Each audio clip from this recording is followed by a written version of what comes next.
11 novembre 2025, peuple d'Afrique recevait nos salutations. Un ancien ministre de l'Intérieur du Sénégal, à la personne d'un certain M. Ali Ngouille Ndiaye, n'a pas du tout été courtois à l'endroit de notre peuple qui se bat depuis plus de 12 ans contre des terreurs venus de la Libye. Pourquoi de la Libye? Parce qu'à ce niveau, c'est maître à lui. Les gens de l'OTAN ont décidé d'agresser un pays africain. Et l'Union africaine n'avait pu lever même les petits doigts pour sauver Kadhafi, sachant tout ce que ces messieurs avaient eu à faire. Ces messieurs qui rêvaient des vrais États-Unis d'Afrique. Ces messieurs Muammar Kadhafi, les guides Kadhafi, qui voulaient imprimer une monnaie unique pour toute l'Afrique. Nous libérer, nous autres, du franc CFA. Ces messieurs, il a été assassiné. Assassiné par une intervention injuste des pays de l'OTAN. Et à notre grande surprise, nous autres, non seulement nous avons récolté les pots cassés de cette agression, il n'y a pas eu de service après-vente, ce sont eux qui ont armé les terreurs d'Al-Qaïda et tous les autres terreurs, juste pour parvenir à leur objectif qui était de renverser Kadhafi. Et cet ancien ministre du Sénégal, de surcroît, on dit un ancien ministre de l'Intérieur, voulant plaire à la France, voulant plaire à la DGSC, voulant plaire à certaines multinationales qui travaillent pour la France, est venu se mêler d'une histoire qu'il ne maîtrise pas, qui est connaît-il véritablement du problème malien. Soit vous connaissez les problèmes, vous jouez à l'hypocrisie, soit vous ne connaissez pas du tout les problèmes, et je me demande comment est-ce que vous avez été ministre au Sénégal. Peuple d'Afrique, ce ministre, non seulement il a montré qu'il a un niveau très limité, où il a montré qu'il excellait dans l'hypocrisie au niveau international. Parce que regardez un peu, jetez un coup d'œil dans ses différents arguments. Il adresse son communiqué comme un message à l'endroit des dirigeants de la CEDEAO et de la Mauritanie, soi-disant pour ne pas permettre que Bamako tombe. Je dis Bamako là, ça tombe sur LCI, ça tombe sur BFM TV, ça tombe sur RFI, ça tombe sur France 24. Chez nous au Mali, Bamako, tranquille, propre. Et d'ailleurs, votre grand patron, le patron de la DGSC, M. Lerner, a dit que vos terreurs du génie n'ont pas les moyens militaires de prendre le contrôle de Bamako. Vous pensez quoi? Nous avons l'une des armées les plus fortes d'Afrique de l'Ouest. S'il faut compter des armées les plus fortes d'Afrique de l'Ouest, nous en avons une. Mais en s'adressant aux dirigeants de la CEDEAO, en s'adressant aux dirigeants de la Mauritanie pour aider le Mali, ce monsieur me montre soit il est méchant, soit il est hypocrite, soit il ne connaît rien. Parce que la famille CEDEAO là était là militairement. Quand Serval est intervenu au Mali, la première force qui a été déployée aux côtés de Serval, ça s'appelait MISMA, Mission internationale de soutien au Mali. C'était composé essentiellement des forces de la CEDEAO plus le Tchad. Et c'est cette force MISMA qui va être transformée à la MINUSMA après. La CEDEAO était là militairement. Et quand vous vous adressez aux dirigeants de la Mauritanie, mais la Mauritanie était là à travers le G5 Sahel. Résultat, les gens de la MINUSMA, il y avait un grand contingent de la CEDEAO, disaient qu'ils n'avaient pas les moyens de combattre les terreurs au Mali. Nous, on a dit, qu'est-ce que vous faites ici? C'est là qu'on a décidé de les mettre dehors. Parce que nous, notre problème, c'est comment éradiquer les terreurs. Mais vous avez des forces armées ici qui disent ne pas être en mesure de les combattre et ne pas avoir un tel mandat. Nous avons dit, mais qu'est-ce que vous faites? On vous appelle force de maintien de la paix. Mais comment vous allez maintenir une paix dans un pays qui est en guerre sans aider à mettre fin d'abord à la guerre? Une incohérence. Et vous, à l'époque, vous étiez ministre de l'Intérieur du Sénégal. Ou bien vous dormiez quand il y a conseil des ministres. Qu'est-ce qui se passe? Aviez-vous le niveau d'être ministre ou bien ça a été par complaisance? Monsieur le ministre, vous parlez de la Mauritanie. La Mauritanie à présent reste dans les GD Sahel.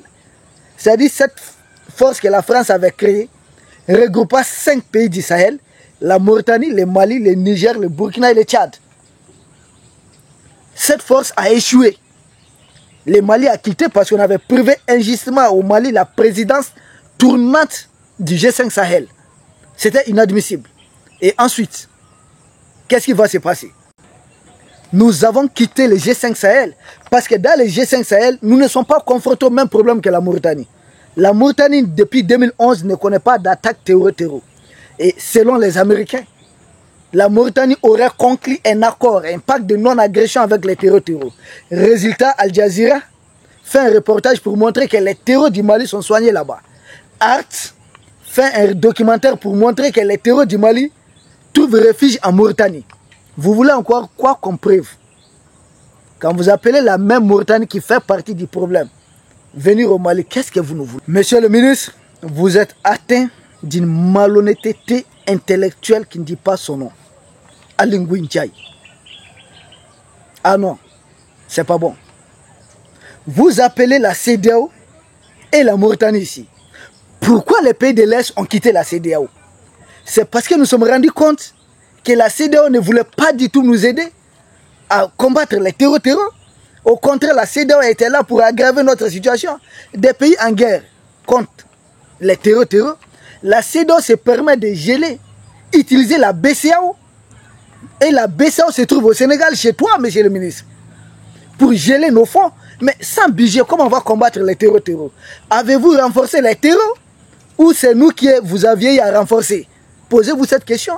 Vous dites intellectuel, vous êtes censé suivre les problèmes dans la sous-région. Monsieur Aly Ngouille Ndiaye, comment est-ce que vous étiez devenu ministre?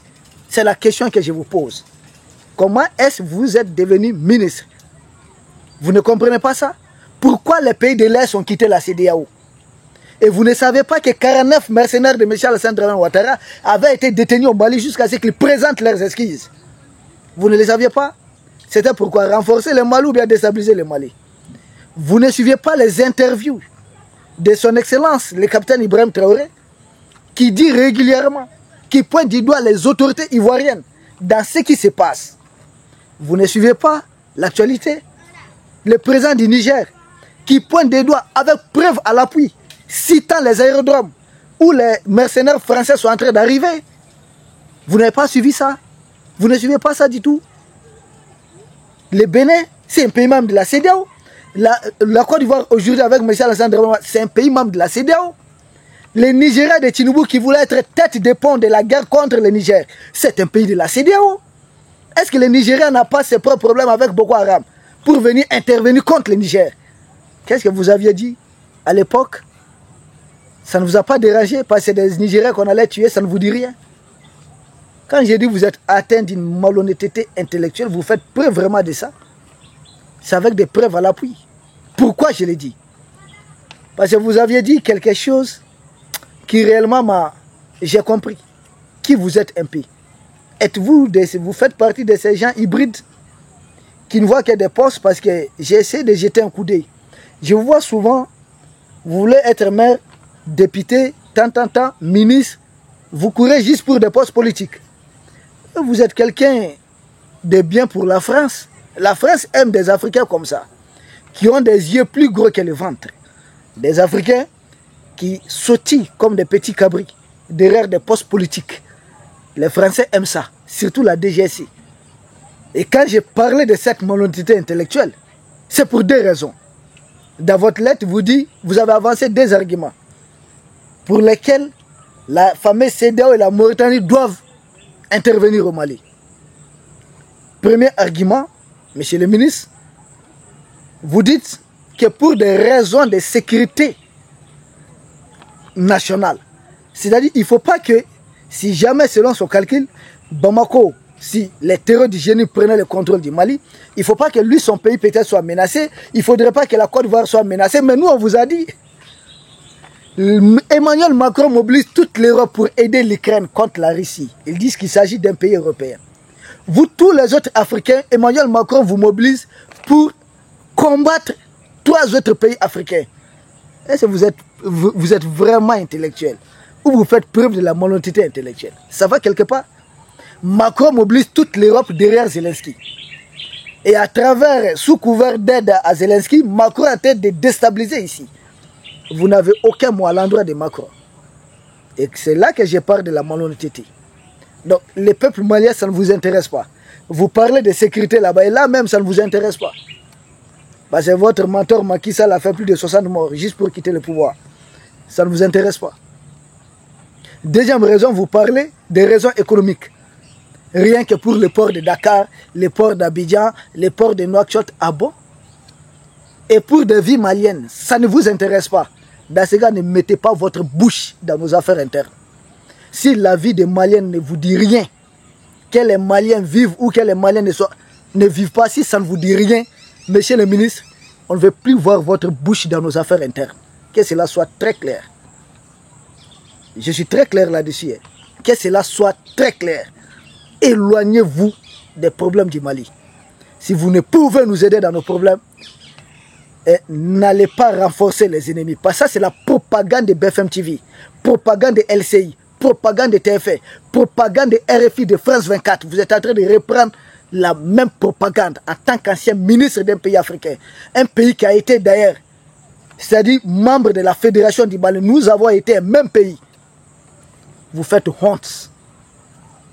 Honte aux ancêtres maliens sénégalais. Vous faites honte. Sinon, monsieur le ministre, si vous voulez démentir ce que je suis en train de dire, vous avez deux choses à faire. Premièrement, le Mali a déposé plainte contre la jeune française au niveau du Conseil de sécurité des Nations Unies. Appuyez cette plainte publiquement. Nous disions que les terreaux, tu dis Bamako est sur le point de tomber, non? Les terreaux qui menacent Bamako, selon vous, là, le Mali dit avoir toutes les preuves que c'est la France qui soutient ces terreaux.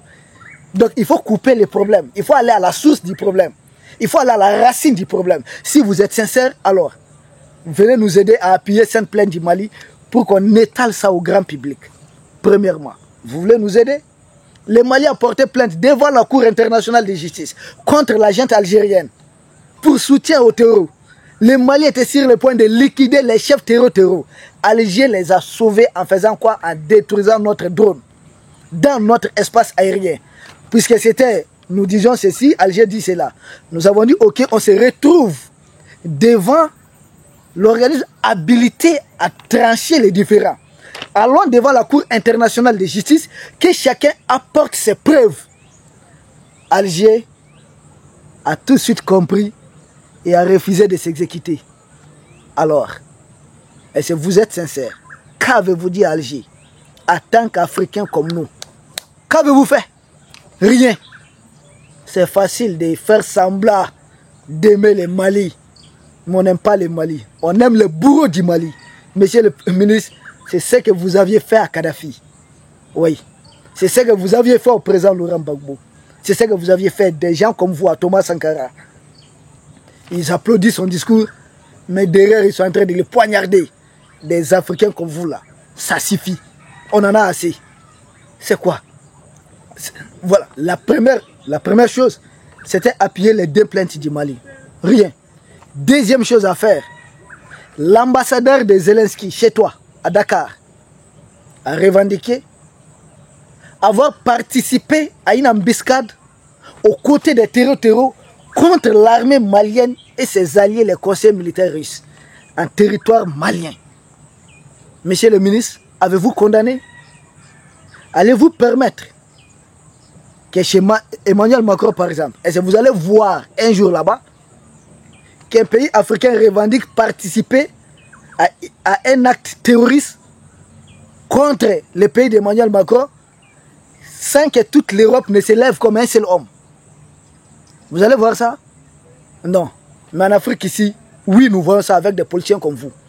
Parce qu'on vous a fait croire que la politique, c'est défendre les systèmes de gouvernance mis en place par la jeune française sortie de l'usine politique de Bôle. On vous a menti. Gouverner selon les valeurs africaines. C'est là que je retrouve, dans un proverbe que vous avez cité à la fin, c'est là que j'ai compris qui vous êtes réellement. Parce que vous avez déplacé ces proverbes. En Afrique, ça ne se dit pas comme ça. Et qu'est-ce que vous aviez dit comme proverbe? Quand la case du voisin brûle, arrose la tienne. J'ai dit, c'est pas vrai. Pourquoi? Tout Africain qui tient tel proverbe, c'est un faux type. Un hypocrite. Quand la case du voisin brûle, arrose la tienne. Non. Quand la case, en africain on dit, quand la case du voisin brûle, il faut l'aider à éteindre les feux. Va aider ton voisin à éteindre les feux. Oui. Mais tu dis tu commences à arroser pour toi. Donc que la case du voisin soit consumée totalement par les flammes, ce n'est pas ton problème. Ce qui compte pour toi, c'est d'arroser. C'est des gens comme ça à qui la France a fait apprendre que la charité bien ordonnée commence par soi-même. Une façon de mettre l'individualisme au-dessus du collectivisme, c'est d'où les savoir-vivre en commun que nous autres Africains nous avons développés durant des siècles, des millénaires. Nous remettre dans chacun pour soi, Dieu pour tous. Même si vos parents vieillissent, on va les déposer, je sais pas, dans une poubelle quelque part, qu'on appelle maison de retraite. En Afrique, non. On entretient nos parents, on cherche leur bénédiction. Vous êtes africain ou bien vous êtes français? Monsieur le ministre, Aly Ngouille Ndiaye, vous êtes africain ou français? C'est quoi ça? Vous sortez, ah bon? Donc vous allez arroser votre case. Mais arrosez bien. Parce que si jamais le fait qui consume la case du voisin, et surtout si la case du voisin est plus grande que la vôtre, si la case du voisin est plus grande que la tienne, fais attention. Est-ce que tu as suffisamment d'eau pour arroser ta case? Est-ce que tu ne risques pas d'être surpris par les flammes? Et si jamais le voisin même dévie aussi le fait qu'il voulait consommer sa case vers toi, le mauvais voisin, qu'est-ce que tu vas dire? Faites attention à ce que vous dites. Nous notons. Nous notons très bien. Nous savons ce qui se passe. L'histoire retiendra. Mais je peux vous rassurer, le peuple malien va gagner. Nous allons vaincre. Nous allons triompher de cette épreuve. C'est juste une question de temps. Soyez-en rassurés. Et vous avez comme seule proposition, pour vous finir vaincre les terreaux, c'est des concertations entre les pays de l'Est, la CEDEAO, la Mauritanie. Est-ce qu'on règle les problèmes avec ceux qui les créent? Qui, sans l'aval des pays voisins, le Mali n'est pas un pays côtier. Nous n'avons pas de littoral. D'où viennent, par quel pays transitent les drones livrés au terreau? On ne fabrique pas ces drones ici. Des drones des Zelensky. Ils traversent quel pays côtier pour arriver en territoire malien? Monsieur le ministre, vous pouvez répondre à cette question? Parce que nous savons que Zelensky a mis en place une ambassade en Mauritanie, au Sénégal et en Côte d'Ivoire. Par où transitent les armes livrées à ces terreaux pour arriver au Mali? Je parle surtout des drones kamikazes. Parce que les terreaux sont tellement impuissants face à l'armée malienne que leurs parrains ont dit dorénavant, vous devez avoir des drones pour lutter contre l'armée malienne. En Afrique, il y a même combien d'armées régulières qui disposent de drones? Et imaginez des terreaux avec des drones. Tout ça c'est pourquoi? Pour faire agenouiller le Mali. Faire agenouiller tout esprit de révolte, de révolution des populations d'Afrique. Et vous, vous êtes là, vous regardez ça comme spectateur. Et puis vous développez, vous entretenez les narratifs de l'agresseur. Monsieur le ministre, c'est la honte. Honte. Sans la complicité de certains pays voisins, les terroristes ne seraient même pas armés. Ces terroristes sont venus de la Libye, vous l'aviez dit dans votre lettre. Ces terroristes sont venus de l'Algérie.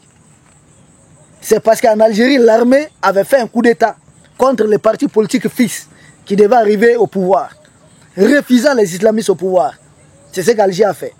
Et ces islamistes-là ont créé deux groupes armés. Armée islamique du Sali et puis groupe islamique armé, GIA. C'est ce second groupe GIA là qui va devenir GSPC. GSPC va devenir AQMI, Al-Qaïda au Maghreb islamique. Et c'est ce groupe qui a la tête des attaques contre des camions citernes au Mali. Les terreaux, monsieur le ministre, si vous n'aviez pas la bonne information notée, sont en déroute, sont en débandade. Ils évitent d'attaquer les militaires frontalement. Ils attaquent les civils. En témoigne, notre sœur, Mariam Sissé, paix à son âme, une tiktokeuse qui n'est pas armée. Elle a été assassinée par ces terreaux. Elle est civile, elle n'est pas militaire. Preuve, les camions citernes attaqués, c'est des camions qui appartiennent aux civils, conduits par les civils. Mais là aussi, l'armée est dorénavant en train d'escorter ces camions citernes. Et à ce niveau, on a tellement neutralisé les terreaux. Macron, vous avez vu les patrons de la DGC même sortis publiquement parler de ça, non? Parce qu'ils savent qu'ils ne peuvent plus. Et la seule façon pour eux, c'est comme à gagner sur les médias. C'est la même chose. Quand les terroristes sont en débandade, même chez Zelensky, c'est Macron qui était là, il faut une coalition internationale pour aider. Là aussi, les terroristes sont en débandade. Et pour Emmanuel Macron, il faut une coalition internationale. D'où le débarquement de ces hommes au Bénin. Mais quiconque va mettre son pied ici va connaître, va découvrir c'est quoi le peuple malien. Nous ne jouons pas avec ces choses. On ne plaisante pas avec ça. Si vous voulez nous aider, empêchez les terreurs de transiter par les pays autour de nous. Ces terreurs-là ne valent rien. C'est des mercenaires qui les accompagnent. Et même ces mercenaires-là sont neutralisés. Mais tant que certains vont continuer à jouer au double jeu, vous allez les aider. Peuple d'Afrique, nous vous remercions. C'est une première partie de la réponse, de notre réponse à cet ancien ministre du Sénégal. Nous attendons qu'il sorte à nouveau. Et cette fois-ci, nous allons revenir avec... Vous comprenez, non? Nous vous remercions. Et à demain pour un autre sujet au sommet de l'actualité. Merci.